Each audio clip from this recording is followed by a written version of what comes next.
berkelakuan baik, terus kemudian ada penetapan pengadilan bahwa tidak pernah dipidana gitu ya. Kemudian kalau tidak salah Pak Hasto, untuk calon anggota DPR itu ada salah satu tanda tangan pernyataan bahwa ketika terpilih menjadi anggota DPR bersedia untuk diberhentikan kapan saja. Itu Pak Hasto bisa jelaskan itu mengenai persyaratan itu? Ya ada, jadi memang ada surat pernyataan dari setiap calon anggota legislatif untuk mengundurkan diri. Itu berkaitan dengan kepentingan strategis partai. Jadi sebelum dia menjadi caleg, di dalam formulir itu ada pernyataan di atas materi bahwa yang bersangkutan dalam hal ada kepentingan partai, keputusan partai itu harus siap mengundurkan diri. Baik, terima kasih Pak Sekjen. Kenapa tadi saya tanya soal persyaratan itu? Karena ketika untuk kasusnya Aprilia, Rizky Aprilia itu, yang menjadi pertanyaan saya, kenapa DPP partai harus memilih menggunakan kaidah-kaidah hukum yang berlaku seperti judicial review sehingga keluar fatwa dari Mahkamah Agung. Nah, pertanyaan saya, kenapa tidak dipecat saja gitu loh? Kenapa harus memilih jalan itu? Itu saya hanya butuh penegasan aja, Pak Hasto. Di dalam beberapa kasus memang ada yang dipecat.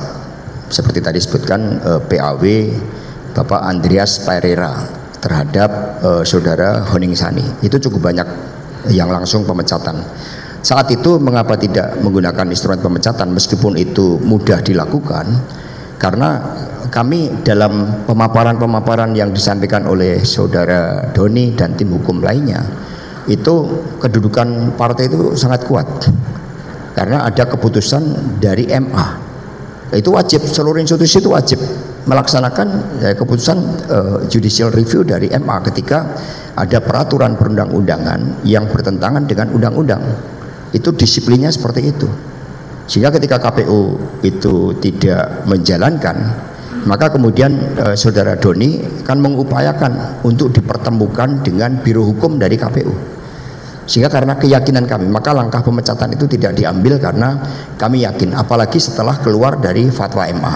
Hanya sekali lagi, fatwa MA keluar 23 September, saat itu konsentrasi utama saya adalah pada Pilpres, mengingat dinamika politik nasional yang sangat tinggi menjelang pelantikan presiden terpilih. Baik, terima kasih Pak Hasto. Nah, tadi sudah dijelaskan ternyata tidak dilakukan pemecatan itu. Maka pada periode yang kemarin 2024 malah Aprilia itu dimajukan untuk calon wakil gubernur di Palembang ya. Nah, jadi artinya tidak ada partai menunjukkan kesewenang-wenangan. Artinya partai juga tidak menunjukkan sikap otoriter, tetapi memberikan waktu dan kesempatan kepada seluruh kadernya. Mengenai itu bagaimana pandangan Pak Hasto? Ya, di dalam partai kita nggak boleh mengedepankan kepentingan pribadi. Ketika kita masuk partai adalah kepentingan kolektif itulah. Maka saya bisa membedakan mana kepentingan partai, kemudian mana kepentingan pribadi. Meskipun saat itu saudara Rizky ya di dalam keterangannya sampai seperti itu kepada saya, tidak taat pada perintah partai, tetapi ya tugas saya menjelaskan sebagai sekjen. Karena permintaan mundur itu selalu sekjen dan salah satu ketua. Ketika Eva Sundari mau dicalonkan, yang lain kami minta mundur, itu yang menemui juga salah satu ketua bersama dengan sekjen. Karena itulah otoritas yang kami miliki untuk memberikan penjelasan terhadap sikap partai. Tapi ketika saudara Rizky menyampaikan sikapnya, itu ya kita hargai. Maka kemudian tidak ada persoalan pribadi. Habis itu kemudian dia penugasan komisinya kami hambat, karir politiknya kami hambat. Itu tidak ada sama sekali. Karena saya menjalankan tugas partai saat itu. Tidak ada persoalan terkait dengan personal. Baik, terima kasih Pak. Nah, saya lanjut untuk soal pemeriksaan Pak Hasto. Terkait pada waktu tanggal 10 Juni 2024, pada pertama kali Pak Hasto dipanggil oleh KPK yang sebagai saksi waktu itu, saudara Pak Hasto bisa nggak jelaskan apa yang terjadi pada saat Bapak diperiksa sebagai saksi, maka tidak lama terjadi keributan dan tidak jadi diperiksa. Bapak bisa nggak dijelaskan? Ya, terima kasih, mohon izin yang mulia. Jadi saya ini warga negara yang taat hukum, maka ketika diundang supaya saya bisa menjadi saksi yang baik, saya mempersiapkan diri. Karena memang banyak kepentingan-kepentingan terkait dengan undangan saya, banyak framing-framing yang negatif yang ditujukan untuk menyerang saya. Maka kemudian saya siapkan. Nah, saya datang dengan niat baik. Dan kemudian singkatnya pada saat diperiksa saya tidak membawa barang apapun, disuruh mengisi biodata. Lalu di situ penyidik KPK Saudara Rosa mengatakan saya menangkap Lukas NMB, ya tokoh Papua, itu sulit itu nangkapnya. Saya menangkap Setia Novanto, saya menangkap SJL. Dia mengatakan saya sudah lama mau ketemu dengan Pak Hasto ini, tapi baru sekarang. Kira-kira seperti itu. Nah, kemudian saya diminta mengisi biodata. Nah, setelah pada saat mengisi biodata, dia bertanya apakah bawa handphone. Saya jawab saya bawa, ada di locker. Nah, kalau gitu tolong diambil. Itu saya ambil handphone Vivo dari sekretariat itu. Nah, mengapa tadi tanya Kusnadi ada saya bawa handphone? Karena Kusnadi tugaskan sekretariat untuk membayar dana. Jadi Kusnadi itu rencana hanya ke KPK, kemudian ikut, kemudian dia membayar tiket, ya tiket perjalanan ke NTT untuk acara lahirnya Pancasila pada tanggal 1 Juni. Itu ditugaskan oleh sekretariat partai. Nah, disitulah kemudian handphone itu kemudian ketika mau disita, saya bertanya, loh ini sudah pro justisia, saya diundang sebagai saksi. Saya tunjukkan undangannya. Ini konsiderannya undang-undang adalah nomor 1 itu adalah KUHAP. Baru kemudian ada SOP KPK. Karena sudah pro justisia mau disita handphone ini, saya izin untuk didampingi pengacara. Ternyata nggak boleh. Terjadi perdebatan di situ. Perdebatan, akhirnya saya tetap bersikukuh harus didampingi karena saya sebagai saksi dengan niat baik. Ketika mau dilakukan penyitaan ternyata saya tidak diizinkan didampingi pengacara, itu sudah pro justisia. Maka alasannya karena ada SOP. Saya sampai nunjuk, saya tunjukkan yang mulia suratnya, ini ada undang-undang KUHAP, masa Anda nggak ikutin KUHAP? Kami punya SOP sendiri. Berdebat. Akhirnya solusinya, karena saat itu Pak Rosa juga kalau rekamannya dilihat itu nadanya agak emosi, kemudian disepakati untuk penolakan, bahwa saya punya hak untuk berita acara penolakan penyitaan. Maka kemudian saya diminta nulis tangan, saya tulis tangan itu dengan kertas kosong itu, kemudian saya ditinggal. Nah, setelah saya ditinggal itu saya mendengar itu teriakan-teriakan, ya bentakan-bentakan di samping ruangan saya. Saya ditinggal cukup lama dan saya ingin ke belakang karena hampir 1 jam, karena padahal hanya untuk berita acara. Karena Pak Rosa nggak ada, saya teriak-teriak, Pak Rosa, Pak Rosa. Karena ruangannya sangat dingin, maka akhirnya kira-kira hampir 20 menit setelah saya manggil Pak Rosa nggak hadir, saya inisiatif sendiri ke toilet karena sudah tidak tahan. Saya ini nggak begitu tahan dingin. Nah, begitu di sana saya lihat saudara Kusnadi di situ. Lalu saya tanya sama Kusnadi, loh kamu kenapa di sini? Loh katanya Bapak panggil saya. Loh siapa yang bilang? Itu ada dari penyidik. Oh, saya nggak pernah panggil kamu. Segera kamu turun. Kamu harus ketemu sama PH. Karena kamu tidak diundang oleh KPK, hanya saya diundang.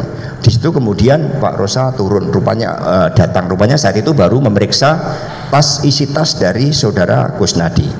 Nah, setelah itu terjadi perdebatan keras di situ. Itu CCTV-nya boleh diungkap.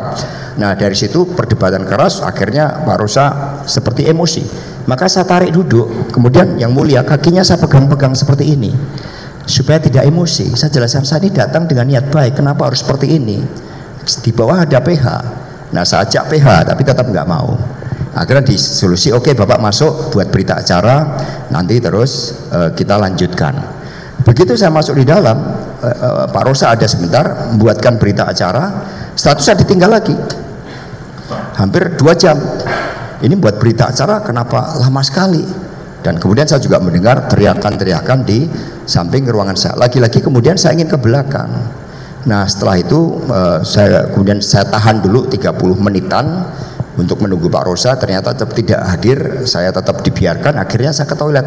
Ternyata masih ada Kusnadi lagi. Padahal ketika ada Kusnadi yang pertama saya hanya berikan waktu 5 menit. Kusnadi harus segera di bawah karena dia tidak diundang. Rupanya setelah saya ketemu kedua, Kusnadi cerita, saya diminta menandatangani berita acara. Lu berita acara apa? Karena kamu tidak diundang. Di situ terjadi perdebatan lagi. Karena berdebat kemudian akhirnya saya diminta masuk ke ruang periksa. Nah di ruang periksa itu kemudian bersama dengan Pak Rosa, kemudian saya menyampaikan, Pak Rosa, ini mohon maaf suasana kebatinan saya sudah kurang bagus. Bapak juga, karena Bapak tadi emosi, apakah ini bisa diizinkan dilanjutkan lain kali? Disepakati. Maka kemudian saya menandatangani berita acara pemeriksaan sampai pada saat itu. Nah tetapi ketika memberikan ilustrasi kepada ahli yang dipersiapkan oleh KPK, saya dianggap menghalang-halangi. Padahal nggak ada niat saya untuk menghalang-halangi. Saya itu sangat kooperatif. Seluruh pertanyaan saya jawab dengan baik, hanya karena ada kejadian saudara Kusnadi itu yang tidak ada undangan ikut diperiksa 3 jam, sementara saya yang punya niat baik sebagai saksi, bukan sebagai tersangka, bukan sebagai calon tersangka saat itu datang, dibiarkan lebih dari 3 jam. Itulah yang kemudian menimbulkan persoalan. Dan kemudian setelah kami pulang, ternyata kami kaget lagi. Kami cek, ternyata pada saat saya mau rapat, buku catatan DPP partai milik sekretariat yang dibawa Kusnadi ternyata ikut disita. Padahal itu berisi rahasia-rahasia partai, rahasia-rahasia pilkada.